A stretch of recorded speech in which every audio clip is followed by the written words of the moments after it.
Hello everyone, this is Fantasy-esque and welcome back to Season 3 of Luminous Clan in ClanGen, the Warrior Cats clan generator game. When we left off in the previous episode, we had an ambush and a sacrifice because of the war that we have, I think, with Shade Clan right now.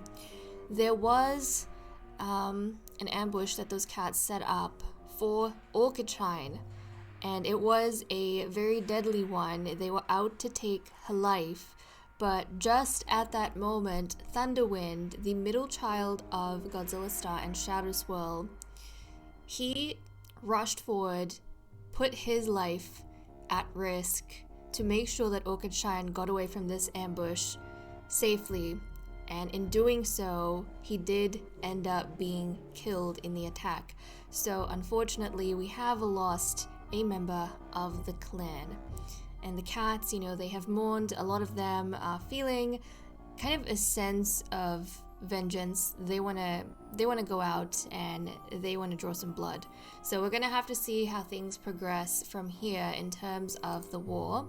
We also have had a bit of resistance from Orchid Shine and Melon towards each other, and I really don't know how that's going to go. Because Buttercup Dusk was down in the last episode, we couldn't get him to mediate between them either, and these two seem really hesitant to even make any strides towards each other outside of mediation. So we're going to keep an eye on all of that. But let's start off in the leader's den. So our deputy, this is the first time since Godzilla Star has taken leadership that he has actually not been able to attend a gathering, which is wild if you think about it, because if you remember Liastar, he spent almost his entire time as leader not attending the gathering. All of his deputies, I think, attended the gathering more times than he did. But Godzilla Star is very different. He, ever since he took on power, has never kind of given that power over to anyone else. And this is the first time that he's doing so, and it's obviously because he is mourning the death of his child. But he is discussing plans with Plumraven. At the end of the day, the decision is still his. So let's see what he decides to do. We're going to roll the dice, and we got a number 4 on the D10s. That's Whimsy Clan. And we got a 5 on the D8, so that is appease. He's going to try and appease Whimsy Clan, hopefully to give us a little bit of a break from the terrorizing that is happening with Shade Clan, for sure. We did antagonize Whimsy Clan last time, but maybe Godzilla Star feels as though we kind of need a break from all the hostilities. We need some allies, because things with Shade Clan are not going too well. Okay, let us skip a moon, guys. Don't have any birth and death notices, which is good and bad. The piercing war cries of Shade Clan and Luminous Clan have turned into tired, lifeless mules, and the cats are glad as the war finally comes to a close. So it took the death of his son in order for this war with Shade Clan to come to a close, and this is the second war we've actually had with Shade Clan. During the gathering, Whimsy Clan's leader makes many jabs at Plumraven and Luminous Clan, but she never takes the bait. Whimsy Clan relations have improved, okay? Buttercup Dusk has recovered from heat exhaustion. Buttercup Dusk was taking some prey from the fresh kill pile only to find a horde of rats. He called to Stone Speck, his mate, for help, and together they fought off the rats, but not before being injured. Okay, so is he down? No, he's not, which means we can do mediation between Orchid Shine and Melon in this episode. Shadow Swirl and Godzilla Star are still the only cats down because they are mourning, of course. Let's check out the Medicine Cat Den. Buttercup Dusk was given moss as treatment for heat exhaustion and he recovered. Stone Speck was given cobwebs as treatment for torn pelt. Shadow Swirl was given time as treatment for grief-stricken. Godzilla Star was given time as treatment for grief-stricken, and Canary Snap gathered time this moon. A lot of time. Okay, so let's just go straight into relationships and see what's happening on that front. Though Plumraven has been unhappy with Melon, Plumraven helps him with something. Plumraven thinks Lupine Claw has been acting strangely. Pepper brings Buttercup Dusk herbs from the medicine den for a headache. Torn Fern's laugh reminds Buttercup Dusk of someone he misses. Stone Speck and Lupine Claw talk about what they see in the clouds. Stone Speck remembers something nice that Daisy Quake did. After Canary Snap says something seemingly innocent, Cloudfur sulks for the rest of the day. Cloudfur is gossiping with Plumraven about Lupine Claw. Cloudfur and Blissfur watch drama unfold in the camp. I think Cloudfur and Blissfur are probably just talking about the drama of, Cloudfur gossiping with Plumraven about Lupine Claw. That's probably it. I think Cloudfur had a bit of a gossip, and then now they're watching Plumraven probably react to that gossip. Shadowswell realizes how smart Sensual is when it comes to certain things. Shadowswell tells a story to Sensual, and Sensual suggests how to make it even better. Lupine Claw learns that Blissfur is scared of thunder too. Lupine Claw nearly tripped but was caught by Fire Kit, her own daughter. Oh, that's so cute. Orchid Shine saw Daisy Quake show off a skill she never knew she had. Orchid Shine covered for Tornfern on something minor. Shadowswell admits that Magpie Heart did something clever. Blissfur won't give up a warm sunny spot for Magpie Heart, not even for a minute. Pepper had a terrible dream about Canary Snap. Pepper includes Daisy Quake in a conversation that Daisy Quake struggled to join. Godzilla Star saw Fire Kit take the last piece of prey from the fresh kill pile. Godzilla Star, Sunchill, and Pepper took a sunbath and had a little small talk. Godzilla Star is inspired by Blissfur's passion. Canary Snap is having a wonderful time discussing recent clan news with Daisy Quake. Canary Snap started a huge argument between Godzilla Star and Fire Kit. This is the first time Canary Snap has been making trouble ever since he became a troublesome elder.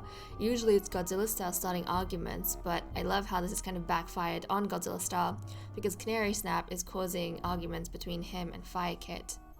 Daisy Quake gives advice to Canary Snap. It's not good advice, but Canary Snap appreciates the effort. Melon is impressed with Shadowswell's willingness to help.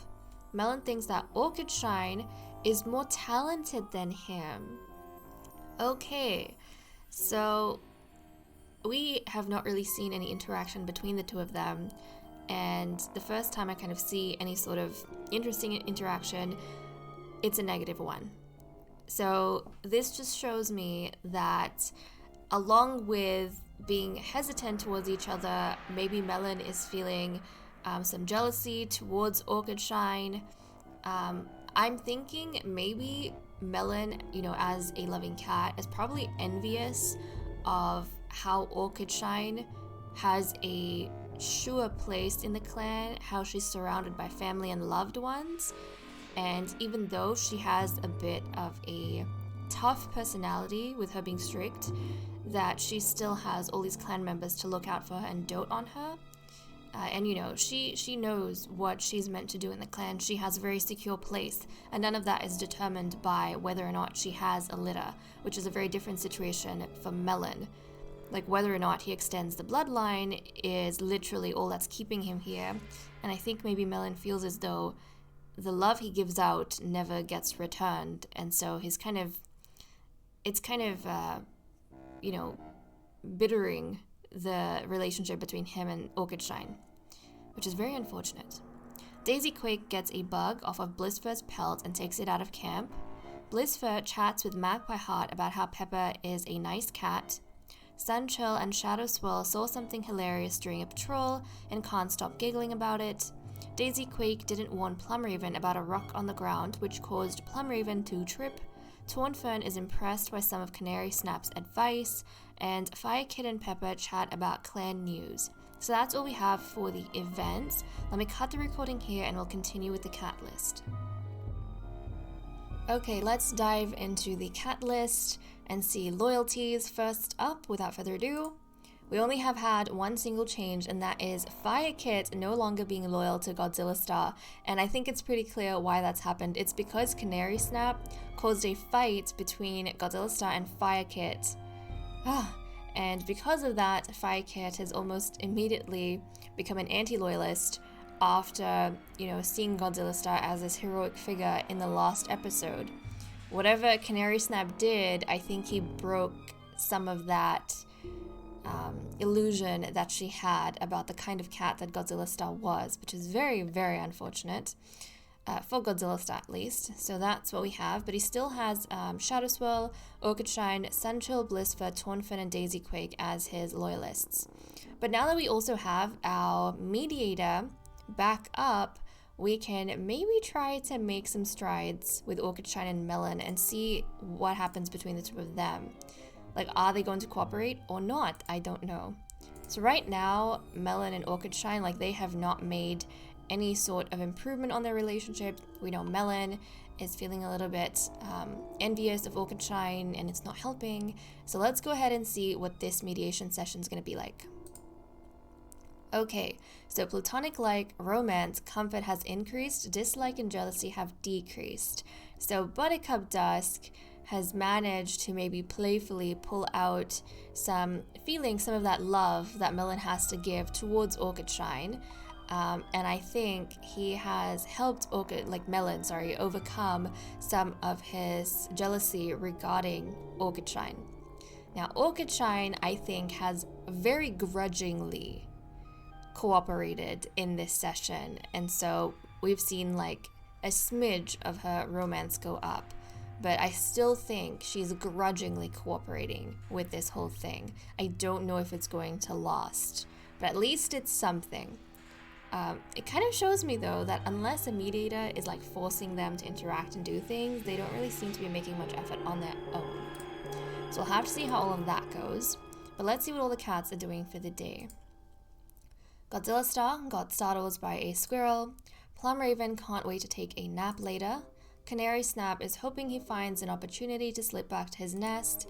Buttercup Dusk gets caught mid-prank and makes up an excuse. Pepper went out to hunt by himself. Stone Speck is crushing leaves under her paws and helping out at the medicine cat den with Canary Snap, I think. Cloudfur is tidying up camp. Shadow Swirl tries to set a good example for younger cats. Magpie Heart is drinking water from a nearby stream. Lupine Claw can't keep up with Daisy Quake. Orchid Shine is humming a tune she heard near a two-leg place. Sunchill complains about being sent on Dawn Patrol. Blissfur knows Plum Raven would make a great leader. It is very fascinating that Blissfur over here, loyalty is a quality of hers, but she is feeling quite loyal towards her grandmother and thinking that her grandmother would make a great leader. However, Blissfur, I think, she was very young. She was a kitten, I think, when Godzilla Star got into power. So I don't think Blissfur maybe understands the complexities of what happened, but even if she does, it might be that Blissfur feels as though her grandmother has learned her lesson, and if she were given a second chance, she would make a great leader, especially if she had, formidable fighters like Blissfur at her side who are loyal to her and would kind of help to make sure that she wouldn't be muscled to the side, or she wouldn't be pushed to the side by these kind of bully-esque outsiders. So that's intriguing.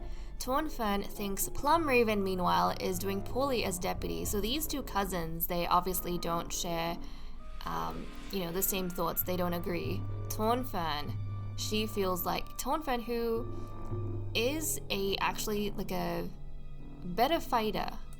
This is interesting because Blissfur is a formidable fighter, but I'm pretty sure it makes sense that she's the Bliss Princess, but I'm pretty sure in one of the patrols we went out on that also had Tornfern and Orchid Shine, Blissfur kind of failed at, I think there was a trespassing rogue, and she just couldn't fight off that rogue, or she couldn't catch the rogue. So she kind of underperformed, which is fascinating to me. And since then, I think we kind of got the idea that maybe Tornfern is actually more capable than her cousin. So that was kind of interesting. But the Torn Princess feels like Plum Raven is doing a very poor job as deputy, let alone being a leader in the future. So it seems as though they already have different political views. I think Tornfern as a strict cat maybe looks at capability, whereas Blissfur as a loyal cat looks at family bloodline. Daisy Quake is worried Blissfur is overworking herself. Melon thinks about going on a little jaunt outside camp, and Fire Kit wants to follow the medicine cat everywhere. That's adorable because her father is the medicine cat. She's been spending a lot of time with her mother, so it's kind of cute to see that she wants to follow her father everywhere. Ah, you adorable little thing. Okay, well, that is all we have for the cat list. So let me cut the recording here and we'll continue with patrols. Time for us to resume with our patrols. We have so much food right now, I feel very, very secure. Currently our prey is at 230.2 and we need 44.5. Let's send out our medicine cat first of all, so Canary Snap. Unfortunately, Fire Kid cannot follow her father out on patrols. But let's see what he gets up to. Canary Snap notices that the moss in the medicine cat den is getting old. He needs to go and gather some more. Proceed.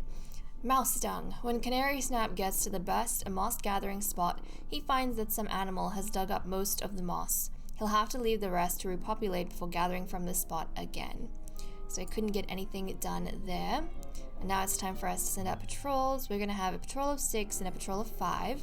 So first up, we have Daisy Quake, Magpie Heart, Orchid Shine, Stone Speck, Sunchill, and Blissfur. The patrol has a disagreement and looks to Stone Speck to settle the dispute. Proceed. Stone Speck rudely reminds the patrol cats to focus on their stars damned jobs and stop quarreling like kittens. I kind of love that.